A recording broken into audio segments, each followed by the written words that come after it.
if there is something within like grabbing distance, it is going down. Doesn't matter how big it is. It could be a whole, like, could be a wedding cake, mate. Could be the whole thing's going down.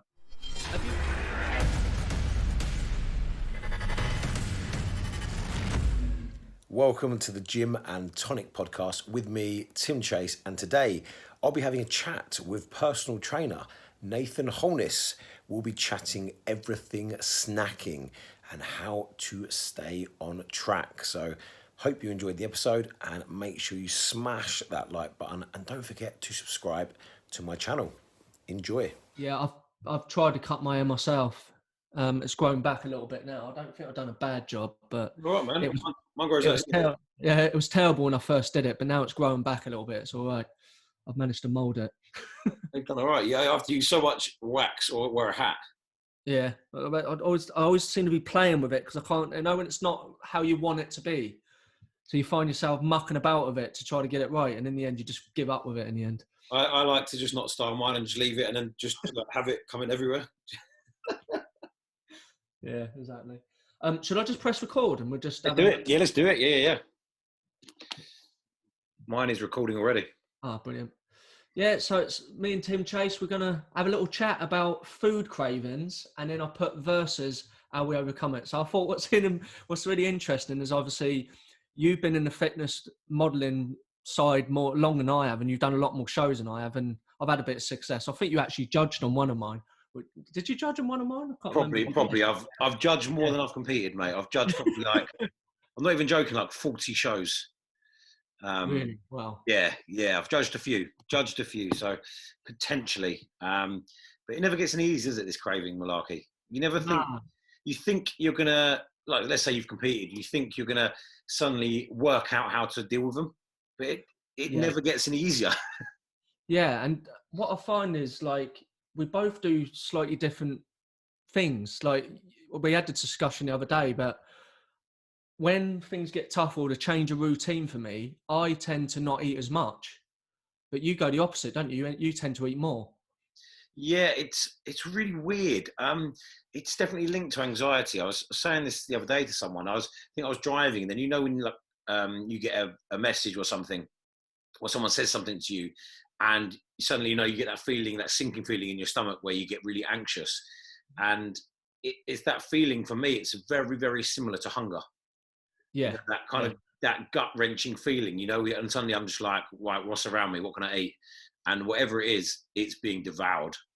I know other people, they get that same feeling and they associate that with like nausea, sickness. So they're like, oh, I can't eat now. I haven't eaten for 2 days because I've had that weird stomach kind of that anxiety feeling. Yeah, and that's the thing is I've worked on that over the years. Certainly when I was before 20 years of age, and I'm now 40 now, which is, I better say that quietly, 40. Mate, 40. That is ridiculous. I did not know that. Yeah, I'm 41 this year, so it's pretty mad, isn't it? But before 20 years of age, I used to, like you said there, I used to just not eat for a whole day. And then I used to just eat a little bit at night. And it used to be the wrong foods at night, of course, because obviously you just want something quick and easy to eat. It's like a survival instincts, isn't it? That you just go for something which is so easy to eat. And then I repeated that every day. But now, because over the years, the habit has slightly changed. I'm not as bad with that. I'll still get my settings in, but the settings will still be bad choices. Mm-hmm. And as a result of that as well, I won't eat as much. I just fill me up really quick. And like you said there, I'll get that sicky feeling, makes me not want to do it.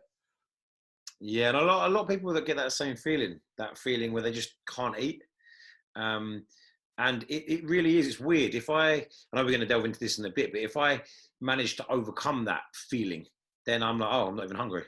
Like, what was that even about? Problem is, in that split second, if there is something within like grabbing distance, it is going down. Doesn't matter how big it is. It could be a whole, like, could be a wedding cake, mate. Could be the whole thing's going down. Have you got certain go-to foods what you'll go towards when you're really feeling that way, where you really want to eat something? Do you know what? It's whatever I can get my hands on.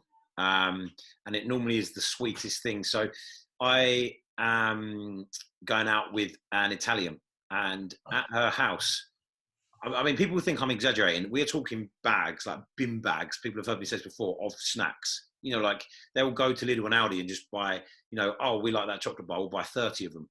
So Yeah, if I get a moment like that when I'm at hers, oh my God, we're talking, you know, thousands of calories. yeah, Um, yeah. That's really yeah, funny. My missus Sarah, she's quarter Italian. We go to her grandmother. I think she's 94. Absolutely amazing woman. But when we go around there, she's Italian, obviously, and she'll just keep feeding us. yep. It's like 10 courses, Oh and she's yeah. still trying to feed you. It never ends, mate. Never ends. I never actually end up having the food I want because they make you try everything else first. And by the time you get the thing you actually wanted, you're like, ah, oh, I'm done now. But yeah, so I'll just reach whatever I can find, and it's probably that survival mechanism. It's normally the highest calorie foods I can almost lay my hands on. So, you know, Yeah, your chocolates, your ice creams, your sweets. yeah. Mine's chocolate pudding. If I say that was a go-to thing I want, it's like chocolate pudding. There's something I'd have if I have a takeaway, and I have something called a peanut stack. Have you heard of that one?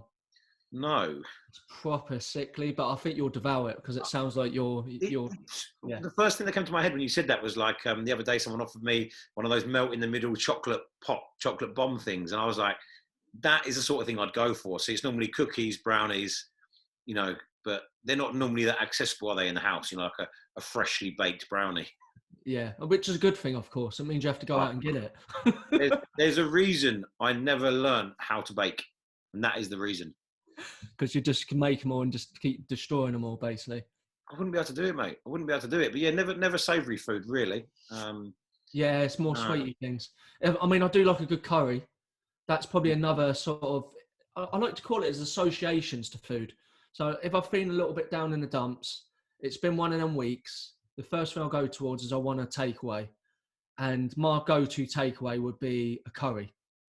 How spicy are we going? It used to be mega spicy, but I'd say now it'd be as hot as say a madras. Okay. But most of the time it'd be like a chicken balti. Yeah. Which is kind of like a medium spice, isn't it? Yeah, something that tastes nice. Yeah. But I've got a go-to one what I make, and that is it may not sound that great, but it's proper filling. It's a bassa fillet green Thai curry. Well, that sounds good. It's actually a really nice what I call a sort of buffer fixer, something which kind of feels like a fake away, you might call it. That's sort of a good little replacement, if you like. I like Thai green curry, Thai food in general. I find that's my, if I'm going to eat out clean, Thai is my go-to, and I actually chose that for my birthday last year. I was trying to be relatively clean. I was like, right, I want a Thai. Yeah, that's a good one. And so that's one of the ones what I'd replace it with. What other things would I say? Sometimes I might be driving around and I've missed my lunch where I went past it, and I went past the sicky point. I'm like, okay, I need to eat now. Mm-hmm. So sometimes I might go for, say, the traditional fish and chips or sausage and chips. My girlfriend is, she'll always get, when she goes to like a fish and chip shop and she just gets the chips, you know, we're like, that smell, I can't resist. It just brings me back when I was younger. There was a place called Sam's Chippy, which I lived in the biggest council estate in Europe at the time, which is called Lee Park, which is based down Portsmouth, far south. And Sam's Chippy, well, I didn't have that much money. I used to go in there and I used to ask for the scraps. They normally do a chip roll, don't they? I used to get a chip. They used to put this cheap, like, bread roll, just cut open and then just pile like you said, the scraps on top, and it was like 60p. I didn't even used to, because I went in there saying I never had any money, so they used to just literally give me scraps. All the bits of, like, those scrapings from the fish. Like. They must have went, oh, here he is, it's him again. Just give me all these massive scraps. And now, obviously, if I go towards that now, I couldn't touch it. Do you like them, that sort of side of fat, like scraps and stuff? This is a weird one. When I'm eating clean and healthy and in a good place mentally, the thought of McDonald's, the thought of pizza especially, and fish and chips, I'm like, nah. But again, those moments where, you know, something goes like that and I'm looking around for food, yeah, they would get demolished. Yeah. That's interesting. That, I mean, for me, that I'd still wouldn't go towards that side of it as opposed to before 20. But one more thing I want to chat about before we go to the versus part is about alcohol and caffeine. Because I think we had a chat saying we're both coffee drinkers, aren't we? Yeah, we did. We mentioned this.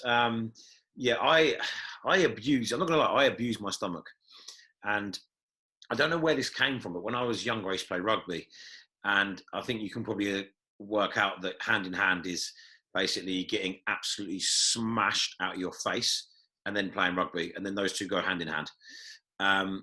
And that kind of binge drinking mentality has always been with me. So now I've managed to reduce that like massively, like to the point where I didn't drink for like almost a year. So that one I've kind of dealt with quite nicely, the drinking. Yeah. That's normally easy for me because I normally just associate it as going out. So being at the home, other than, I always mention this, the other week, we had to find a way of being a bit more creative and having fun in the house. So we put Ibiza on the TV, on the YouTube. Yeah. So it looked like we're on like one of them top DJ beach bars, and Yeah. we made a few cocktails for a little bit of a change, and that was all right. But that's really rare for me these days. Yeah, we did that the other night actually. We had a Zoom party for someone, and there was like 70 people on the Zoom screens. Like, it was brilliant. It was mainly like people with special needs, and it was brilliant because everyone was doing the cha-cha slide and Macarena, but on screens. And obviously, you know, when your screen pops up in the middle, yeah, and you're like, "Hey, I'm famous," and you're there. But yeah, so that's probably been the extent of my drinking, that and going to like before lockdown, nice cocktail bars. Yeah. Maybe because I'm old caffeine as well. I'd say loads of coffee. I've still got a lot of associations to coffee, big time. I have to go out in the morning. If I train a few clients over Zoom first thing in the morning, and then I have my breakfast, and then I have to go out and get a coffee. It's like my way of getting out of the house. So that's my go-to of a way of just clearing my mind. You know, being on my own in my car with my coffee. Yeah, I'm the same with you. I have to walk when I do my cardio, whatever you want to call it, my daily walks, which become a thing in lockdown. Yeah, I have to walk to somewhere with a purpose.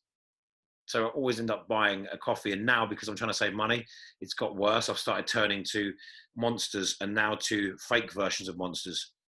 So, like, well, they Blue Bolts and I think they're people who know Lidl and Aldi will know Kongs and Colossus. My stomach hates me, me. Oh, so you're on another level. With me, it's coffee, but you're literally like any of the caffeine stuff, like Red Bull and all that sort of stuff. I don't know what it is. I don't know if it is the caffeine that I need. I think it's that association with associating going out for a coffee, and now I've replaced the coffee for a cheaper alternative, and now I've ended up doing that. So I think it's a pretty easy thing to break. It's replacing, like, just changing the association. You go for a walk I used to go for a walk to pick up poo with my dog. Yeah. So I need to find a different thing. It could be something stupid. And I think every person watching this will probably be able to associate. Just going for a walk, and I could say to somewhere like, oh, I'm going to go and walk to, I don't know, the end of that park and take a photo of me there. Yeah. That would probably be enough for me to go and do that walk. I don't need to go and buy something. Yeah, funny enough, I'm just looking at the list, and that is one of them. What you've just said, that's something I'll go into it in a bit, but that's something called habit stacking. Yeah, habit stacking. I've done a few videos on that. Have you ever listened to Atomic Habits? Yeah, I was just going to say that. Funny enough, I knew you'd mention that because I've actually got this, which is like the little journal book, what you can buy with it. Oh, okay. So I thought you might have mentioned that. Yeah, I must admit, I've never finished it, but I'm very aware of habit stacking and the sort of importance of it. You just mentioned that there, which will go into the points. But one more thing, when you said about the walking, you're right. On the first lockdown, I'd use the coffee at the garage as the sense of reward of going for a walk. That's it. And that's a prime example of what you're saying. Which, I think it goes into the next stage, isn't it? Given what I'd like to do is, I think what's best is I'll go through each of the points of actions of how you can overcome these, and we can relate to it to fitness shows in a way, because we've probably had to do all of these at some point when we get ourselves into shape to go on stage. Yeah, and I think you probably say the same to your audience. For me, just because it's in the extreme of competing on stage, there's a spectrum, isn't it, between, doing absolutely nothing and being basically a lazy so-and-so, all the way through to, let's say, the extremes of competing on stage and being shredded. it's the same process. Just it depends on what degree you want to take it to. So yeah, you still have the same problems, you still have the same pains. It's just the outcome is different, isn't it? That's all. yeah, it's just taking it to that next level. You know, that next degree. Yeah. You know, weighing every single thing you're putting in your mouth versus just being sensible. Yeah, exactly. How many weeks, if you was to do, when you normally go on stage, how many weeks would you normally do it in advance that you're going to start changing things? I mean, I've done 20 shows to date in the last sort of 6 years, and I've retired like twice. And every time it's been different, every single time, and it all depends on that starting point. So, you know, it's that thing about how many weeks or how much percentage do I need to get to body fat? Right. Okay. That's my answer always. Like, I never know, but the point I'm at now where I can see my abs visibly, and I'd probably say I've got 5 or 6 kilos to lose. Probably give myself, if I was going to go on stage, maybe 10 weeks. Yeah. And that leads to not question one, which is why, or action one, and that is reduce the habit first. So anything what you've got currently at the moment, you'd normally taper it over the weeks, wouldn't it, initially? As in the changing your habits. Yeah, exactly. So for me, if I know, for example, I'm going to do a show nearby, the first thing I'll do is reduce some primary habits what I have at that moment before I even start going stricter and stricter. Yeah, it's weird, isn't it? Do you go all or nothing? Do you suddenly go, like some people like to go, right, I'm prepping now, and suddenly everything is changed? Yeah. Or do you, break yourself in slowly? Yeah. That tends to be my strategy. And this is what's interesting because, like I said, we are opposite spectrums. You'd normally put on a lot of weight, but then when you shred down, you might be a little bit more cut it than me, but you look absolutely shredded and you keep a lot of your muscle. I look absolutely shredded, but I feel I lose a lot of muscle. Yeah. And that's probably what we do off season is what causes that, you know? I've been the all or nothing guy. Yeah. Everything changes on the same day. Yeah. And for some reason that does work with a lot of people because you can almost put those, you put those ticks on your sheet or in your diary to say, right, I've only had 1 coffee today. Or I had 7 hours sleep. I did my cardio. I ate X amount of vegetables. Yeah. And you're ticking them off. And then the next day comes and you think, I don't want to ruin what I did yesterday. So you end up carrying on. And as soon as I start going, oh, do you know what? I'll have 1 chocolate bar today instead of 2. Then I open myself up to going, well, I've already had 1, 2's not going to harm. So that conscious comes in and talks over you. And then the all or nothing does work very well for me when it comes to competition prep. Yeah. But I think if I was doing like I did last time for a photo shoot, then it's more the sensible lifestyle approach of small changes. Yeah, that's number one. That's interesting to get your take on that. So I'll still have the same approach both wise, but I know what you're saying. When it gets close to the event for me, that's when I go, boom, cut. It depends on how important it is to you in your life and how you rate that goal. Because I rated my last show very important. I don't know why. I just put importance on it. I mean, other aspects of my life, we're talking like my partner's birthday happened 6 months later for me. Mother's Day happened 2 months later. Yeah. There was things that you shouldn't be as a human being saying no to. Yeah. And putting on the back burner. So which it probably isn't, whatever you're training for isn't as important as, your mother, your partner, your friends, then potentially a more of a balanced approach. Balanced lifestyle approach is better for that. Yeah. Which leads on to number 2, which we already discussed, and that was about the habit stacking. And that is eat something healthy first or do something healthy first. And often then will go towards that thing what you see as the reward at the end of it. And when it gets to it, like you said, what you've done before is sometimes you won't even bother with it at all. Yeah, it's one of the ones that I try and recommend is involving this for the habit stacking. So you hear it all the time. You probably hear it with people saying like eat an apple, but when you are hungry, when you're hungry, just drink half a pint of water, drink a pint of water. Or in an ideal world, go for a walk, as I think you mentioned previously. Then, are you going to want to delve into that high calorie food? Yeah. That's right. Which leads on to number 3, and that is, again, something what I'd normally do when I have to make that change, is make the thing which you can't get rid of, if you like, or you find it hard, make it invisible. So don't have it in your house. When you go shopping, just don't buy it in. You know, that's a way of doing it, isn't it? Yeah, this has been my downfall, mate, having it around, surrounding me, especially because I live with my parents now as well. But what's your thoughts on people that, you get a lot of these people on social media banging on about you shouldn't have to demonize food, you shouldn't have to keep it out of your house, you should be able to live with it. And I see a lot of people preaching about this. And I think that's great. That's great for you to sit there and say that. Say that to a random person. Not a random person, that's really weird. Say it to someone watching this. Yeah. Say it to someone watching this who's got stresses in their life. Yeah. And something just pisses them off. And there's a bar of chocolate there. They're going to sit there and then go, oh, I'm going to ignore that. Yeah. Don't think so. They're going to eat it and then go, I wish I hadn't eaten that. And make themselves feel worse for it. Again, it's that thing where it depends on what level you're at, how much you really need to change. And if it's not working currently with having it in your house, then you're going to have to do the invisible and just don't have it and make it harder for you to do it, I think start by going, and this is almost what I do with the prep, start almost going cold turkey. Remove it like an elimination diet. Remove the alcohol, remove the temptation. And once you then do 2-3 weeks without having that chocolate bar that you've been having every night, maybe buy it, put it in the house.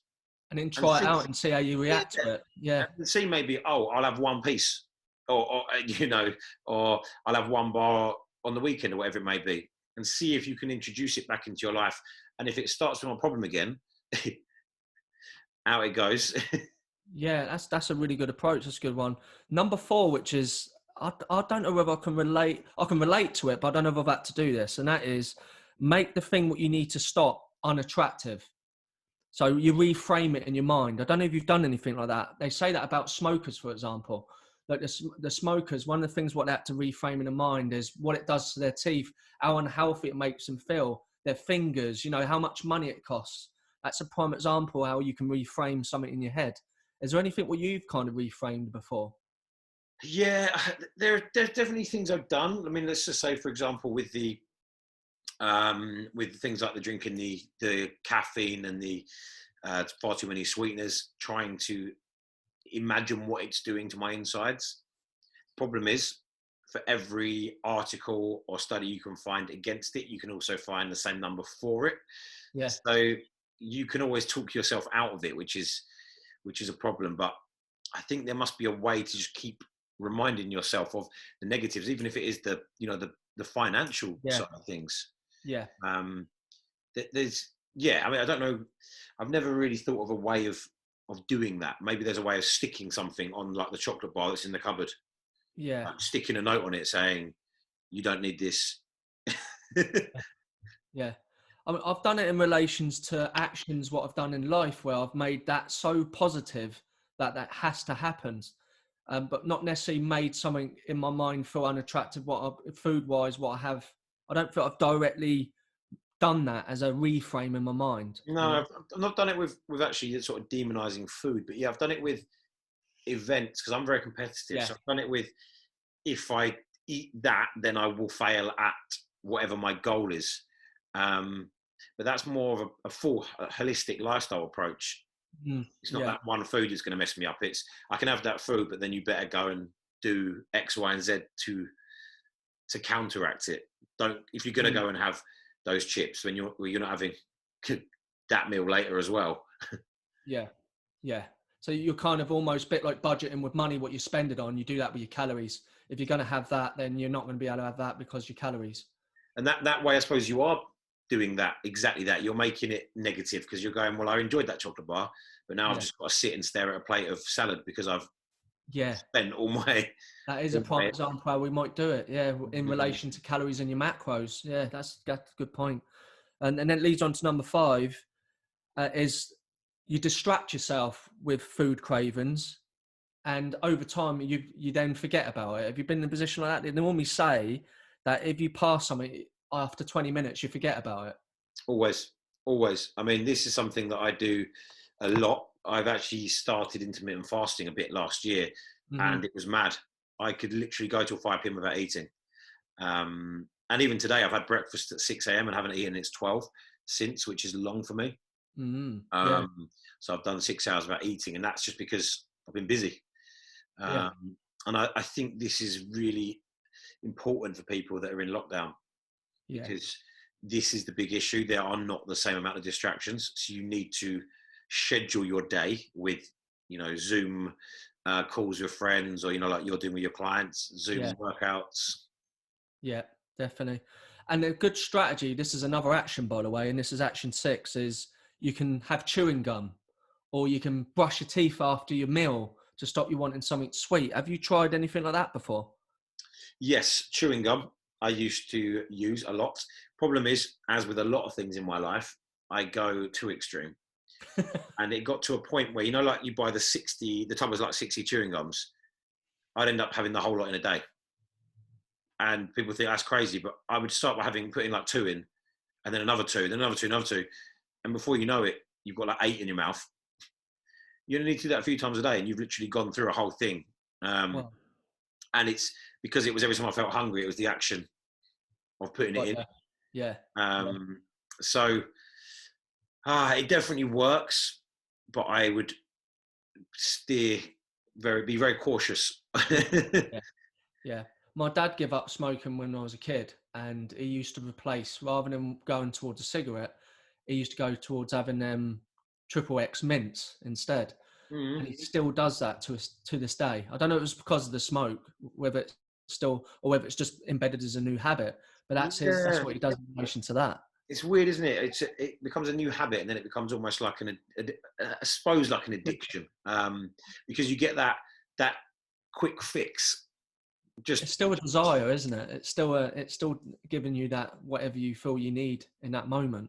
But yeah, I think maybe use chewing gum to wean yourself off of another bad habit. But then, as I've done now, I don't buy chewing gum now.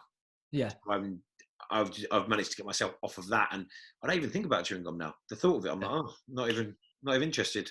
Yeah, because it's also that question: whatever you replace it with, has that now become a new bad habit, or could it be? And that's obviously the other thing you're going to have to ask yourself, isn't it? And chewing gum's a weird one. I almost had an argument with a physio once. He was like telling me I shouldn't have chewing gum. I was dieting for a show, and he said I shouldn't have it because it makes you hungrier. But I felt like saying, I don't care if it makes me hungrier. It's going to get me through the window where I'm going to eat something. Yeah. And that was where I kind of used it. But again, has it got a negative effect because your stomach is in theory expecting food? Potentially, with the amount I was having, it could have a negative effect. Yeah, definitely. Yeah. Number 7, this is an action, more of an observation, I'd say, and I've chunked 2 of the actions together, and that is making sure you get enough sleep and make sure you have an adequate amount of exercise, because these 2 things really influence what you go towards eating wise. When we talk about the survival instincts we got, when we are tired, when we do feel unfit, the first thing you do is you go towards the comfort foods. And obviously, I think the thing is, I've done a whole video on how to improve your sleep. But is these certain things what you sort of observe and making sure you get enough sleep, and obviously exercise? Sleep is a bad one for me. It's something I obviously sleep, but it's something that, as a lot of personal trainers, people in the fitness industry, you never get enough because there's so many things I try and fit in. But I don't tend to find when I'm tired, I eat more. Particularly, maybe I make worse food choices, higher calorie foods. But with exercise, definitely, like massively. Yeah. I think the time I noticed this the most, because I'm someone who, the worst week of me training is like, I'll train like 4 times. We're talking like 15 years back. I may have like trained like 3 or 4 times in a week, and I'm like, that was an awful week of training. Yeah. So the only times I can associate it with is when I go like on a holiday. Let's say you go on holiday and, you go and have a few drinks every night and you're going out. By about day 3 or 4, the thought of exercising, you're like, nah, can't be bothered. And all you want to do is just, your diet goes awful. Yeah. The first day of the holiday, I'm out there eating, sampling all the local, the healthy meals and going for green teas. And then by day 4, I'm just like, I'll have burger, chips, ice cream, chocolate bars, beer. And you just literally turn into a slob. You eat. I mean, I still work out when I'm on holiday. More for clearing this. Yeah, I do, But if I it just can. made me think of something. I tend to eat loads if I'm at one of them all-inclusives. Oh, I do not stop eating. That's the time. And it's almost like in my head again, it's that thing of, oh, it's free. Well, why wouldn't I go up for another course, you know? What I tend to do is I do tend to, my ideal holiday for, say, like an all-inclusive is to get up nice and early and go and have a morning session and then go to the buffet, which is more dangerous. But again, you're making conscious decisions because you've released those endorphins, you feel good, and you don't want to waste your hard work. But Yeah. I find with those buffets, portion sizing, oh my God, I thought I was good at portion sizing, but you go up and you go, I'll have some fruit and then I'll go and get this and then I'll get that. You don't realise that you're going, oh, I need a bit more protein. But you just don't stop eating them. I just have course after course. I don't know how I fitted it in. I'm literally going, oh, I think I need a bit more protein on there. I won't eat till lunch. Or a bit more carbs. I'll just sample the pastry section. That's mad, isn't it? And then the final point we've kind of already covered, and that is action 8 is substitute a sort of something what you see as a bad food to something that's healthier. I call it like a compromise fix, if you like. An example of mine was the homemade Bassa fillet green curry. Have you got any go-to ones like that yourself? I've used the scene is very boring, but my main go-to is salad. All right, so I will literally go for lettuce, cucumber, celery, and I will make the biggest salad known to man. And that will be a way of, if I'm actually just like, oh, I'm so hungry. Yeah. You make a massive salad, whatever it is, chicken or fish, and I put on the very low calorie sauces or whatever. By the time you've got through that whole bowl, I'm bored of eating now. Like I'm so overeating. That is the good thing about salads. It does fill you up. And people think it's weird, but yeah, that'd be my main one. Then it's just all the new low calorie alternatives. I was going to say that. Like, you can get protein bars, or you can make a homemade dessert and have better choices, ingredients in there, couldn't you? Yeah, I tend to go for a lot of maybe even the zero noodles, the low calorie noodles that are basically just water. Yeah. Things like that are my kind of things where I can go and still have a full meal without noticing. And a lot of sort of roasted veg. You can do a very, very healthy roast dinner. Easily, definitely, yeah. Without the Yorkshire and the roast potatoes and the little. No, I still do them. So my girlfriend gets really annoyed because I'll get like baby potatoes and I'll cut them up tiny, into little, I don't know what they're called, the official name, the little croquettes or little tiny little cubes. Bit of 1 cow spray, bit of like seasoning, jerk seasoning. Yeah. And some carrots maybe or some courgettes or whatever else. Some onions, some tomatoes. And then literally it is just chicken and potatoes. Yeah. Because it's all been roasted. That's good. It's no oil on it. You've roasted it still. And like I said, you've made them small, so they'll still be soft. Oh, if you don't make them small, they're just jacket potatoes, aren't they? Yeah. Exactly. Have you got any others that you do? The desserts is definitely one of them. There was one what I made with dates, where I put it with the oats, dates, and a few dry fruits. And I've tried it with protein powder to pad out the protein with it as well.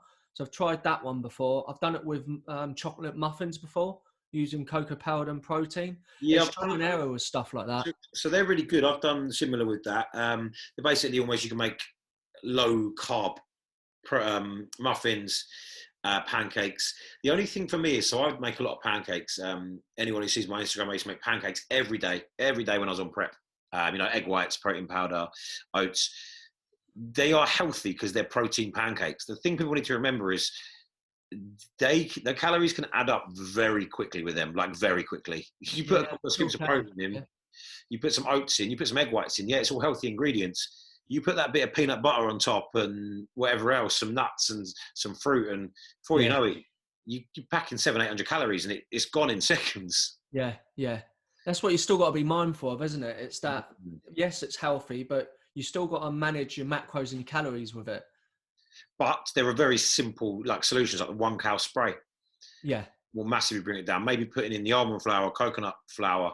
You know, if you do have something like cereal, then maybe almond milk. Again, they're only little savings, but yeah. Well, speaking of which, we tried the coconut flour last weekend and made some scones with them. Yep. And put blueberries in there, and that's another alternative with that.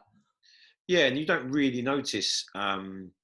Don't tend to notice the difference massively. Like I use egg whites quite a lot, so I'll put one or two yolks in, and you can have a big old omelette. You know, chuck in loads of veg and stuff, a massive omelette, and it's probably about half the calories of what it would be if you're using 4 eggs or 3 eggs. Yeah, exactly. Yeah. Well, they're the 8 actions. I think we covered loads. we went off on one there. I think it was Sorry, 40 minutes. I'll get carried away, mate. I mean, again, the people listening, they might have some sort of actions, what they do, what we may have not mentioned, or they might have some meals, what they do as a sort of go-to. Be good to hear from you. So leave comments, you know, drop us a message. But yeah, it's been great having a little chat with you today. Oh, it's been good. It's been good. I mean, next time I'll put some thought to it. Well, I said originally I got in contact with you because I was thinking doing some sort of challenge, but then seeing how you devour food, I thought that would be terrible for me. I struggle to feed bananas. Yeah, we'll have to do so. I'll have to get that on mine. Actually, I'll have to give that a go. Oh, let's see where you get on that. I've got a funny story about that. So when I was 18, my mate, we were drunk, as you were. My mate had a bowl of bananas, and for some reason we thought we'd see how long it would take me to eat 3 bananas. So I think I ate them in like 40 seconds or something. And he Googled it and was like, oh my God, you broke the world record. You know what I mean? You've actually got the world record, like the most bananas ever eaten in a minute. You know, we're thinking, oh my God, this is amazing. And then I think he then realised later on he completely read the numbers wrong. You know, I was thinking, for a minute, I thought I was like, you know, the world record holder in banana eating. I think potentially you could be a world record holder at something, surely, in relation to food. Yeah, there's a few good people out there, mate. Beard Meats Food, Leah Shakiva, but I try and avoid those YouTube channels now, mate. Yeah, well, great. Well, we'll leave it there, and obviously we'll connect back and do another subject, or maybe do a challenge. I think we'll have to, mate. Something's got to happen. But no, pleasure. Thank you for chatting. I learned some stuff myself. See you soon. Cheers, guys. Bye bye.